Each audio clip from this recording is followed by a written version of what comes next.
The following is paid programming. It's time to talk taxes. New friends, new opportunities, new partners. EG Tax. It's Ask the Tax Lady with Esther Gulius and EG Tax on News Radio 930 WBEN. To reach Esther now, call 803-0930. Toll free at 1-800-616-9236. And cell calls are free at star 930. And now, live from the WBEN studios, it's Esther Gulius. Hey, everybody, this is the Tax Lady, and we're going to teach you all kinds of stuff that's going to help you with your taxes and your money, and we're in your corner. I mean, you can go to the bank on the fact that EG Tax is in your corner, and we want to help you. So we're going to give you all the latest poop on everything that's happening in the wonderful world of taxation. Now, Chris is working today, right? He's at the office doing training. He's at the office doing training where you and I just left, and he's there wrapping it up. Tiffany Fabian. I got to do hello, Esther. No, you don't have to do that. Yeah, that's Chris. Anyway. 803-0930, 803-0930, star 930 on a cell phone. And I think that what I'm getting from everything that we're seeing coming down the pike is that identity theft, they're really, really trying to get a handle on it. And so this year, when you file your federal return, you have the option of putting in your driver's license. On New York State, they're requiring you put in your driver's license. Now, you don't have to put in your driver's license if you want your refund to be slow. If you want that nice slow refund coming in July, hey, don't put in your driver's license number. But if you want them to quickly be able to see that this is a legitimate return, I'd put in my driver's license number. Yeah. We had the training today, and George, our IT guy, he said 77% of the phishing schemes occur right here in the United States. And then, so the preponderance of phishing, we are the target. And she ain't talking about fishes like that you eat. Right. These are phishing schemes to take your money. Now, here's something that happened yesterday. Tell them about what happened that poor lady yesterday. Oh, my God. So fortunate when I do a lot of returns and I have a lot of repeat people and they recommend other clients to me. So I got an email and it said, my friend said you did an exceptional job and I'd like you to do my 2016 return. Please find the attachment. So I saw that and I clicked on it. And then the computer said, do you know who sent this? And that's like my warning. So I put the brakes on and backed away and didn't open it. And I contacted George. So when just about the same time, I just gotten an email from the IRS that said that they're doing phishing schemes, and that's exactly what they say. They say, we'd like you to do our return. When you open it up, it would corrupt all of your files. Right. It so would. We're not opening up any files. It would corrupt it and hold it as hostage. So then they want money to pay ransom to get your files back. Yep. And George, our IT guy, said that sort of keeps them up at night, worrying about this stuff. So there was that one. But how about the lady that was on Facebook? Oh, I had a client come in yesterday, and she goes to one of our offices, and she was on Facebook, and Facebook approached her, she said, and said, you won $650,000. But according to IRS mandate, we need you to send backup withholdings. So before we release the $650,000, you need to send us $6,500. And so thinking that she won, she mailed them $6,500. And then they approached her about New York State withholdings. And before she sent more money, she came into our office. And I said, that sounds like a scam. FBI. Right. And the FBI said that is a scam.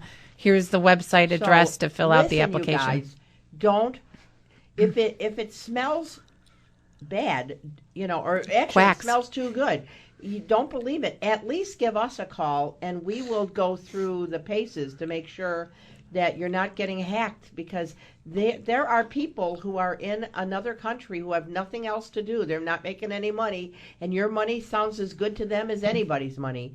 So that's part of what we do. So EG Tax is in your corner. That's right. And so her and I filled out the application online, and who knows? Right. That's so sad. Really sad. I'm Esther Gulius, the tax lady from EG Tax, 803-0930, 803-0930, star 930 on the cell phone. Now, we've told you that they're holding, because of identity theft, they're holding up refunds. If you have an earned income credit, child tax credit, American Opportunity Tax Credit, till at least February the 15th. Yeah, I was doing a tax return yesterday, and she had earned income credit and she wanted her refund. And naturally, I'm like, okay, 20 days from the date that we send it or 21 days. But I was like, oh my God, I got to tell her like the end of February. So I like to deliver good news. It's just in my nature. And then I was like, okay, you know what? We have a fast cash advantage. And so hopefully we can give you $1,000 in 24 to $48 up front. And so that was my way to buffer the bad news. Right, and it's an interest-free loan. So in New York State, you can't charge for any of these cash advances. So it's an interest-free loan. So you can get up to $1,000, and then while you're waiting for your refund to come the end of February, at least you'll have some extra money coming in. So again, EG Tax can help you with that. Because I got to tell you, doing taxes, part of the thing I enjoy is saying, okay, you got an $8,000 refund, and they're like, yay, so it makes them happy. But, you know, so this is something we can use. Right, but you know, that's part of the thing. When you team up with us, we are in your corner. So you have somebody to go to.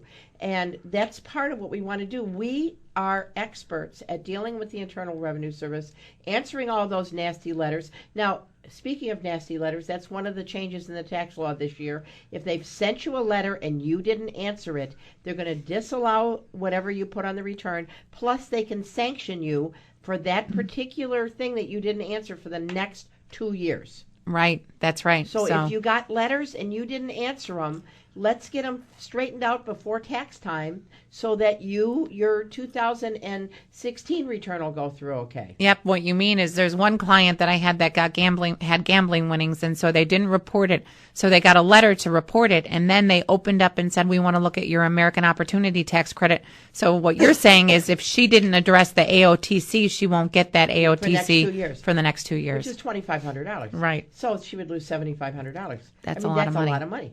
Yep. Oh.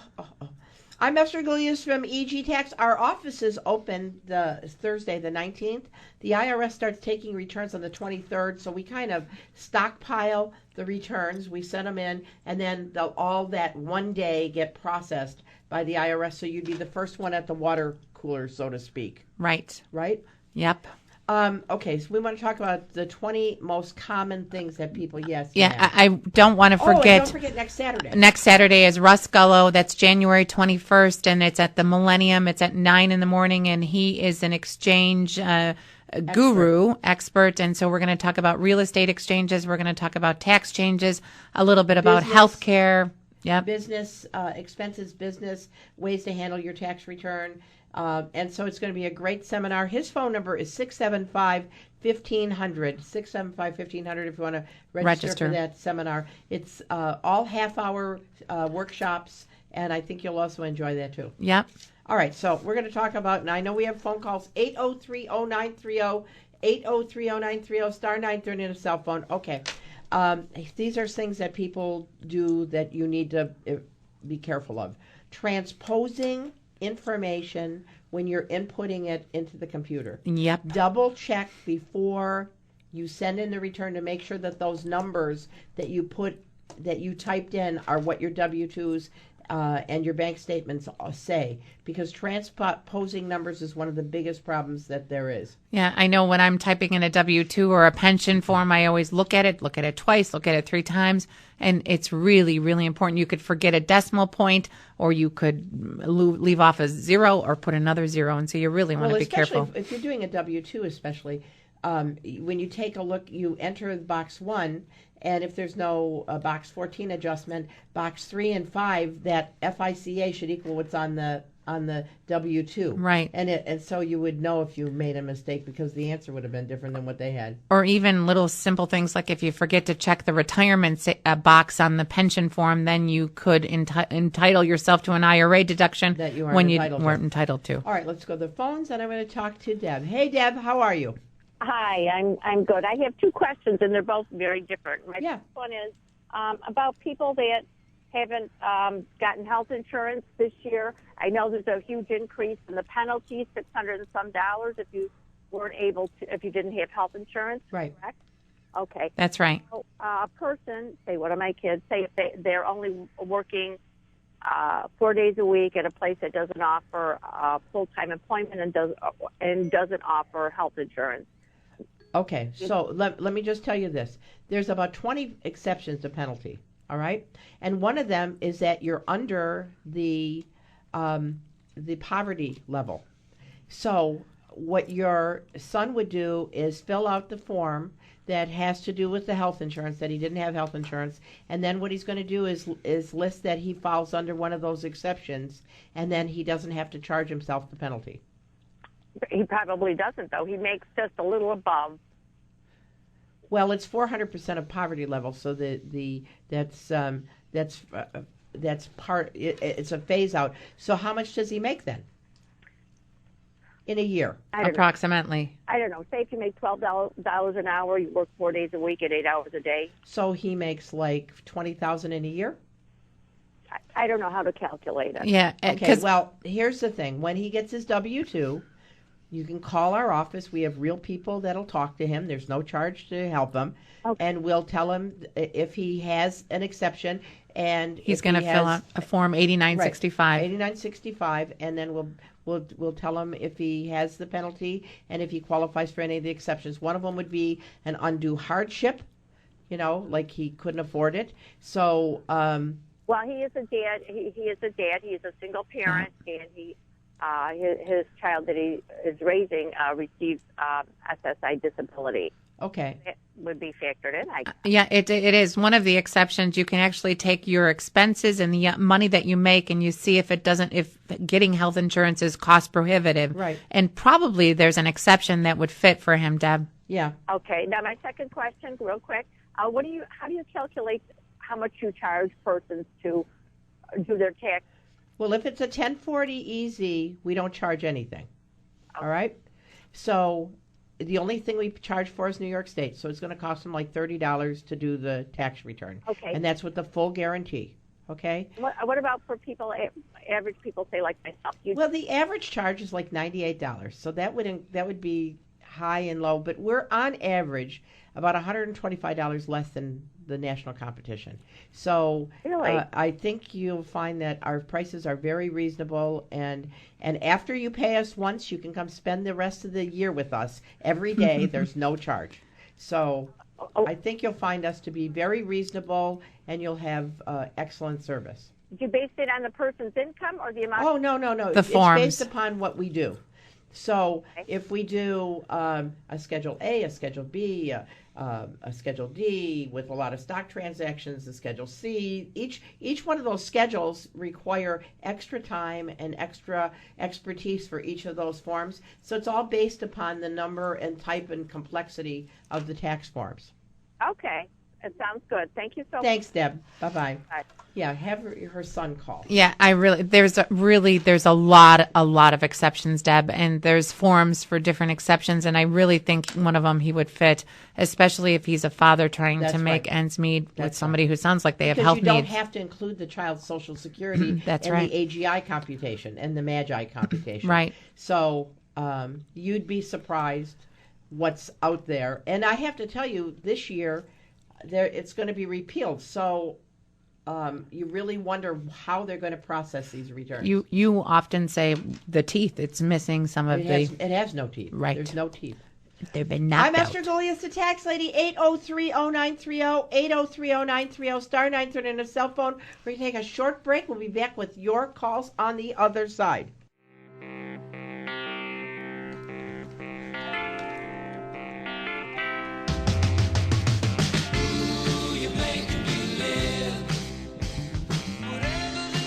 Hey, I'm Esther Golias, the tax lady from EG Tax, and we want to help you. Our office is open Thursday, the 19th.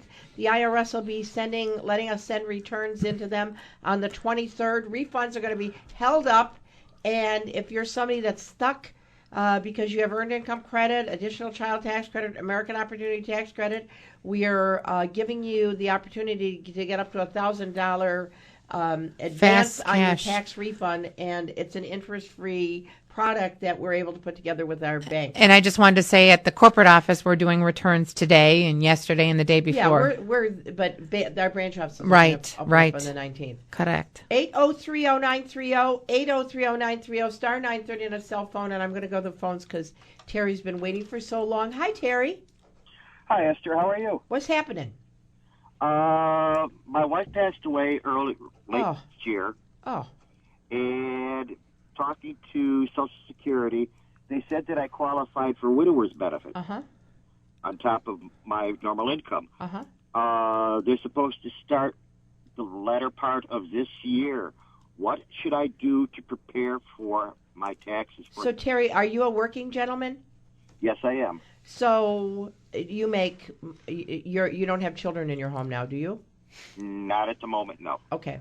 So you're now single, which means that half of your Social Security, excuse me, I got a darn cold. Half of your Social Security, when it's added to your regular income, if it exceeds $25,000, then the excess over $25,000 is potentially half taxable up to 85%. So what are we looking at in salary, like 40, 50? Actually, more like 30. Okay, so 30 plus the Social Security, so part of it's going to be taxable.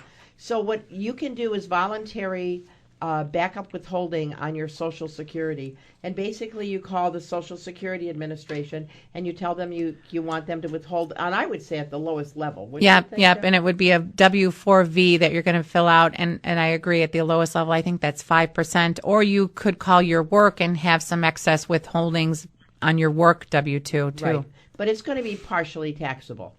Okay. So I would just have them do the withholding out of Social Security, then you get a net check, and at the end of the year, they're going to send you an SSA form, and you'll have the withholding right there. Because they're talking a little bit over $1,000 more for 6 months. All right, so that's annualized would be $12,000. So 12 added to 30 is 42. Right. Minus 25. No, so it'd be 6 added to 30 is 36. So it's 11. So 5,500 is going to be taxable. And so that's an extra $600. Right, taxes. Yeah. So it's not going to be a lot of money. Like $600. Okay, that won't be too bad. Okay. And it's tax-free on the state. It's a blessing to get the money, and I'm sorry to hear about your wife. Well, thank you very much. All right, thank you. Bye-bye. I'm Esther Galias, the tax lady from EG Tax, 803-0930, 803-0930, star 930 on a cell phone. Want to go back before we get the other phone calls. Some of the common mistakes people make, not reporting 1099 income. Yep. I had somebody who came into my office yesterday, and he did a return at our office, and he got a nasty gram from the IRS. And the IRS said, why didn't you include the 1099 that he received for rental income? So again, he received money from Section 8 rental income, and he didn't include it on his return. Right. And so the IRS sent him a nasty gram, and so we added it to it and did an amended return at that point. Right. And the thing is, there's all kinds of different miscellaneous income. Some like rental income, you don't have to pay FICA on. Right. But if it's non-employee compensation, you have to pay FICA on it. So when you're getting these 1099s, if you got it, they got it. That's and right. So you, even though you don't know what to do with it, you have to put it on your tax return. It's not going to go away. And when you get the bill, you get it with penalty and interest. Yeah. And they can look at the other parts of your return. That's right. So don't do it like that. It makes you more auditable. So make sure you include the 1099 income. Not keeping track of your estimates in tax payments properly. That's, if you're paying quarterlies, that first quarter that's due January the 15th goes to the previous year. Yep. A lot of people don't understand that. January payments go to 2016. April, June, September, and January of next year goes to 17. Yeah, and so people get that all mixed up. And don't forget your state estimates are a possible itemized deduction on your federal. And then I just wanted to go back to the 1099. People who forget their 1099s, it also affects the state return. So that person, for instance, who came in yesterday, we had to do an amendment on the state as well. Right, because it's taxable in New York State. Right. Okay, let's go back to the phones and we'll talk to Pat in Buffalo. Hey, Pat. Hi, Esther. Thank you for taking my call. Oh, my honor. My dad is 92. Okay. We fill out a form on the TurboTax or whatever you call it online, but we never send it in because he never owns any money, and he has no refund coming. He has Social Security, VA, and a pension. Right. So if he has some gambling winnings, how much, Pat? If he has gambling losings, is there any way to fill out on the short form? Okay, how much did he get in gambling? Probably 3,000, but he's probably got more than that in losing. Okay. For- So if he's only got $3,000 in gambling, he's still going to be under the minimum filing requirement. So you don't have to fill out a tax return. You never in the last few years had to fill out a tax return. She said he had a pension too. How much is his pension, Pat? I'm trying to think. He's eligible for HEAP, so I know he's under that amount for HEAP, which I forget. How much does he get a month in his? But you said VA pension, didn't you? He has VA, yeah, but And a pension. yeah, that's only like 10% VA. It's not much. All right. Is his pension like $12,000 a year? Totally, I can't remember offhand. I know he fits the HEAP benefit, if you know what that is. Well, okay, so it sounds like he hasn't had any liability. If the $3,000 in gambling is enough to have him have a liability, unless he has large itemized deductions, his standard deduction is going to be more than the itemized deduction, including gambling. So he's going to have a small liability. It all depends on how much his pension is. So what Esther's saying, you cannot include the gambling losses on a short form. You have to itemize to include the gambling But losses. it's not going to be enough to make any difference and you anyway. can only report the gambling losses up to the winnings. Right. But here, Pat, here's the thing. If you want, when you find out Dad's 1099-R form, give us a call. We'll figure it out over the phone for you. So we'll let you know if Dad has any gambling, any taxability because of that little bit of the gambling. Oh, okay. Okay? Thank you very much. Thanks, dear. Bye-bye. Bye-bye. I'm Esther Golias, the tax lady from EG Tax, 803-0930, 803-0930, star 930 on a cell phone. We'll be back with your calls and your questions on the other side. We're going to break for news.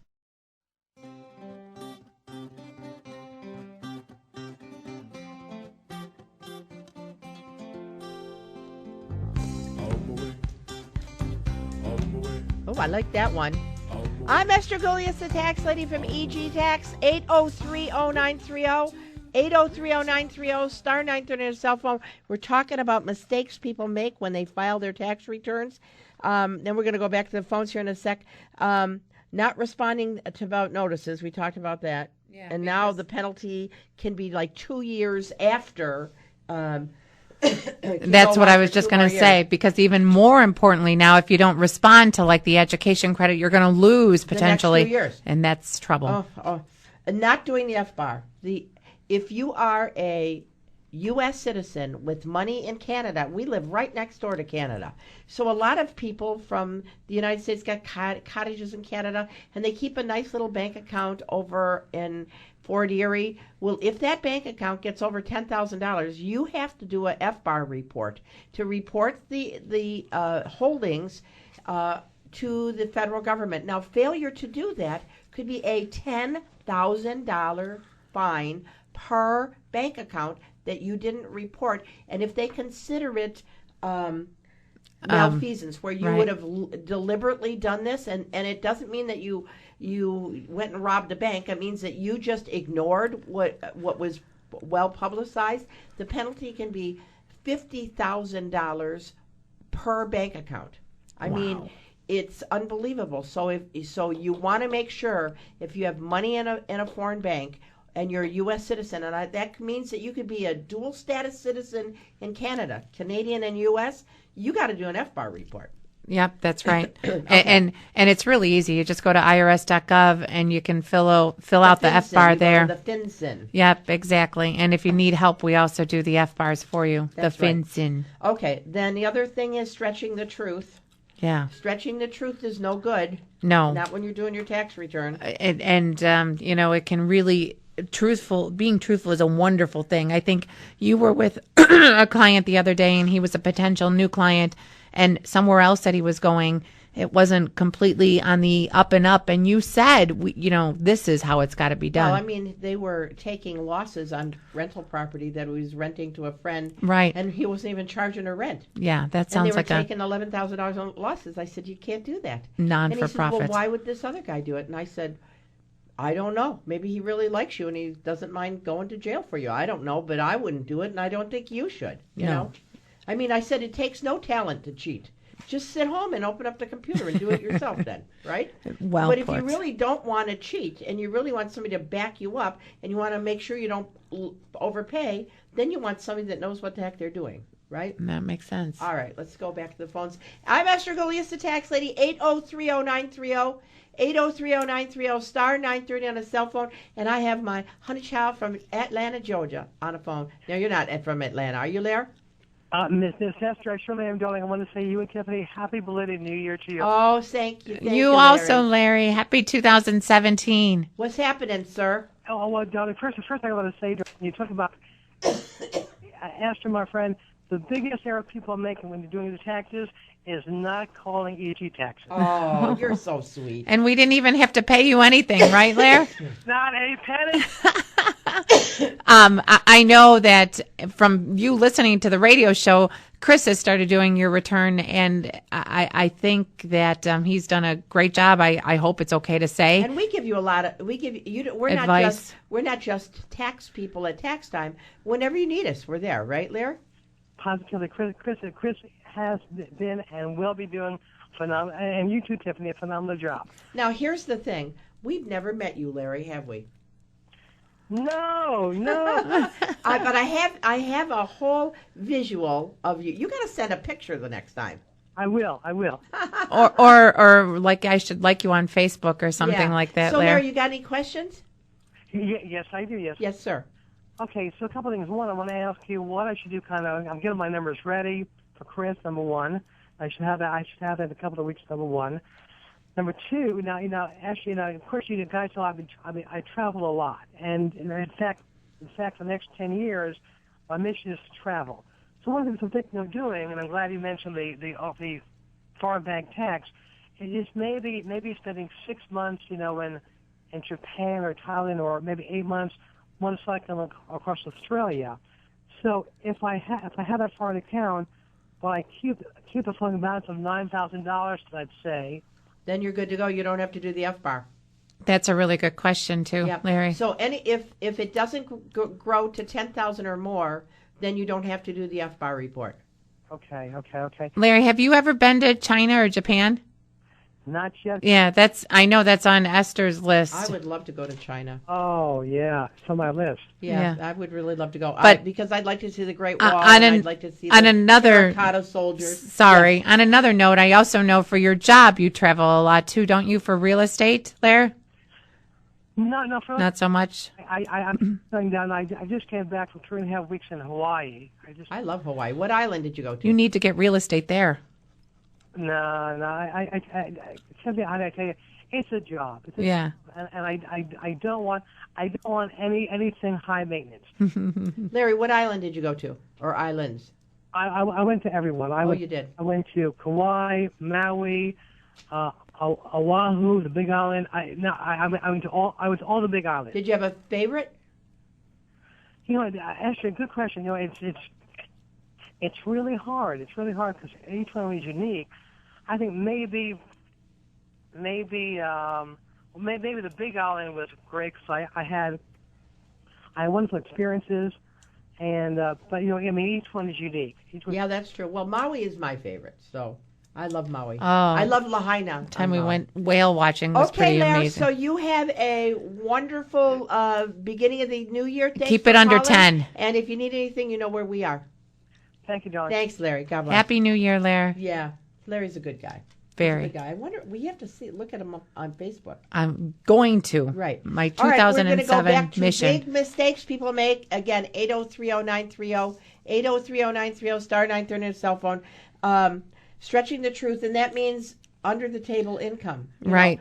There is no under the table income. Or sometimes people are very wise, and for earned income credit, they will work and self-employment, and then they don't want to include their expenses because it'll start eating away at their earned income credit. So they're like, oh, do we really have to put those expenses for the Schedule C? Really but you do. Yeah, right. Yeah. Then doing it themselves. And that's, it's to save $80, you might be giving up thousands. That makes no sense to me. But here's the thing. Here's a good example. If you're between the ages of 25 and 65, and you don't have to file a tax return because you're under the minimum filing requirement, but you have a small part-time job, you have an earned income credit, and you're giving up $506 a year potentially. So you want to make sure you file the return, even though you don't have to file. Yeah, you know, you could cut your own hair, or you could change your own oil, and you could do your own roof, but you don't have the expertise. Fixing your teeth is really hard. That's really hard. Right? Yeah. Another thing, claiming a child incorrectly or not using the child that you have the right to use. So in a situation where there's a custodial, non-custodial parent, let's say the non-custodial parent who is not supposed to claim the child, who knows the Social Security number, claims that child illegally on their return. Then you go to file your return and it rejects because the child's been claimed already. What to do? Mail in the tax return that you did that's correct with proof that the child is your custodial child, and they'll go after dad and they'll make dad pay it back, and once he gets the slap on the wrist, it should solve the problem. Yeah, or what if you're the custodial parent and you don't get to claim the child that year because the non-custodial gets to claim him? Oh, well, but I was going to say, what if the custodial parent loses it that year, they still get to claim earned income credit for the child. And so I've seen so many people who don't get to claim the child for custodial purposes, but they still get to for earned income credit purposes. Absolutely right. Another big mistake is letting your child claim the American Opportunity Tax Credit for the first 4 years of the higher education rather than the parents claiming it. Almost, unless the parents have no income or very little income, and of course then they'd get an earned income credit. Right. It's not in the best interest for the family for the child to claim the American Opportunity Tax Credit. The parents save thousands, the child saves hundreds. So you're much better to go back and amend those returns and make sure that this year you do it correctly. Yeah, right? and you know, if your child struggles, bring them in and I'll show them the numbers. And if you have to, pay them a couple of hundred. We'd love to sit with your child when they're doing their return. We start off with Junior's return. We say, now look at Junior. This is the money you could get if you claim yourself, right? Right. Yes. Okay. You see, now this is what mom and dad gets if they claim the tax. You see, the family makes an extra $2,000. So if mom and dad give you $500, that's all you're supposed to get, and they're going to get the $2,500 extra. Does that work? Oh yeah, and then everybody's happy. Happy is good, right? Okay, let's go back to the phones, and we have Mr. Tony. Hi, Tony. How can we help you, sir? Hi, Esther and crew. You guys are awesome. Thank you, sir. What can we help you with? I have two questions. The first one is my significant other, she got hurt at work in 2014. Okay. She has no income. Can I claim her on my taxes? Okay, so Tony, that was 2014. Did she have any income in 14 or no? 14, 15, 16, and to today. No income. None. Have you not claimed her any of those years? I have not. All right. So here's the thing. There's 5 tests that everybody has to pass. This is except for your children, all right? The first one, did your honey have more than $4,050 in taxable income this year or the year before? No. All right. That's number 1. Did you furnish over 50% of the support of your honey? 100%. All right, so that one. Your honey's not filing a joint return with her former spouse? No. All right. Is she a citizen of the United States? Yes, ma'am. And is claimed? She? And did she live in your home for the full 12 months? She did. She's your dependent, and you should amend your last 3 years' returns. Wow, that's awesome to know. Okay. Question 2. Yes, sir. If I file today, tomorrow, next week, or whatever, electronically, yep, it goes over to the IRS and they just sit on it until the 23rd. I think you said the 23rd? Right. Mm-hmm. So it would be okay to do it. Oh, yeah. Esther, you guys are the best. Thank you, sir. They won't accept returns until the 23rd. They won't accept it until the 23rd, but then you'd be the first at the well. The first guy out of the chute, okay? Sweet. All right. Thank you, Tony. Now, Tony's going to make sure he mends those last year's returns. So yep. He'll end up with $1,050 subtraction on the federal and not on the state, though. Right. I'm Esther Gullius, the tax lady. We're going to take a short break. We'll be back on the other side with your tax questions.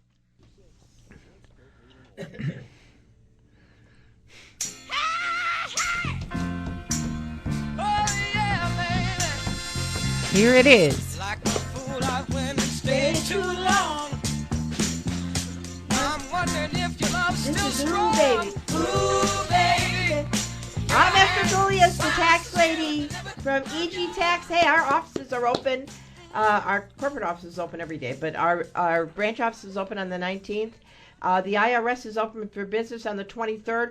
We're talking about mistakes that are commonly made, and I hope these are interesting to you. 8030930 is our phone number. 8030930 star 930 on a cell phone. Okay, using the wrong filing status. Now, Tony, who just called, Right. if that was his sister rather than his honey, and she was a blood relative, that would change his filing status to head of the household. That's right. Right? And, of course, now he's just going to get her as a dependent. But to change your filing status, that is a really sweet thing. So there's another thing. If, let's say, you and your spouse split up during the year and he left and he's been gone since May, and you have custody of the kids, even though you're still legally married because the divorce isn't final, the custodial parent gets to claim head of the household. Yeah, even yesterday, which is a really good thing. Yesterday, I was doing a tax return, and there was somebody who made $5,000 for the year, and she had 2 kids, and so she didn't provide more than 50% of the support. Her boyfriend did, and so in that case, she would be single. But she got didn't make any difference. It didn't because make she didn't any have difference. tax liability. Yep, but just make sure you claim the right status. All right. Another thing is rolling income into a Roth. If you're not going to have, when you retire, any kind of a big pension, you're just self-funded and you don't have a gigantic pension, when you start to withdraw that, you're going to be under the minimum filing requirement. So if you're funding a Roth right now because you don't want to pay taxes later, hello, you're not going to pay taxes later anyway. So you're giving up the deduction now, and you're paying taxes, and you're paying taxes now. In favor of something that isn't going to benefit you in the future. And so then you want to make sure that you know what you're doing. And you've taught us that when the Trump administration comes into the House, they're going to lower the tax rate anyway. So why would you have done it in 2016 or, True. Okay, here's another thing. Not maximizing your pension plan at work, especially if there's a match. Here's another one.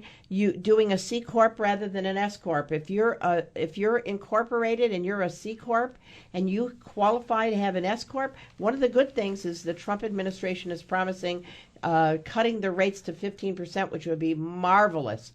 But you really ought to take a look at making the election to be an S corporation. Yep, because a C corp, you've heard of double taxation, and that's what happens with a C corp. Correct. I'm Esther Golias from EG Tax, 8030930, 8030930, star 930 on a cell phone, and we got Frank. Hey, Frank, how can we help you, sir? Yes, how are you both, you young ladies? We're good. Good. I discovered in Social Security they gave us a raise of 0.3%. I know, boy, that was a big one, that $5, right? Don't spend it all in one place. The dirty little secret, when they increased our cost on the Medicare, my costs increased 5.81%. Even though they gave me so much money and they took it back, my cost became greater. Yep. On top of that, my gross income now is now taxed. Actually, money I never received. True, because it went to pay for the Medicare. Yes. Yep.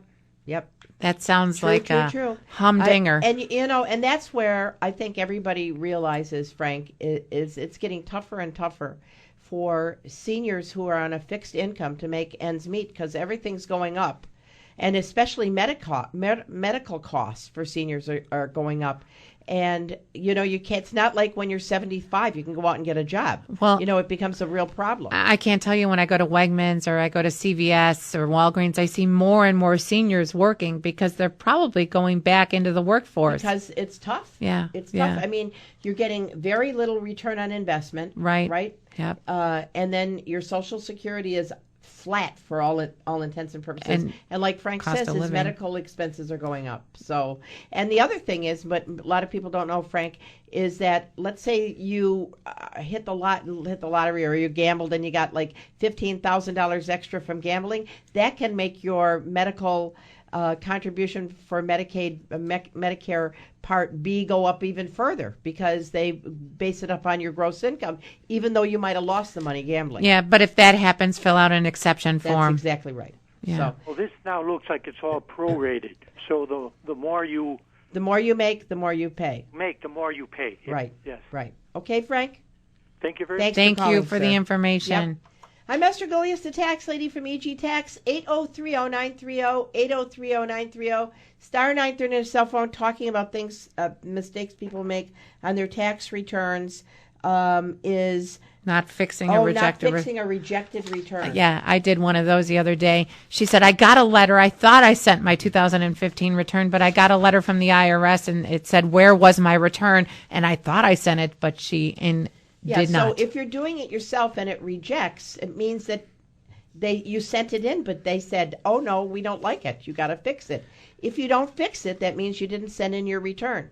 So you want to make sure that if you had a rejected return or you get one this year, look into fixing it, because it's not really filed. It could be a name name that doesn't match. It could be a social security that doesn't match. It could be a date of birth. And so you really want to just fix the problem. All right, so Health another insurance. one, claiming your children's wages. You got a 16-year-old goes to work.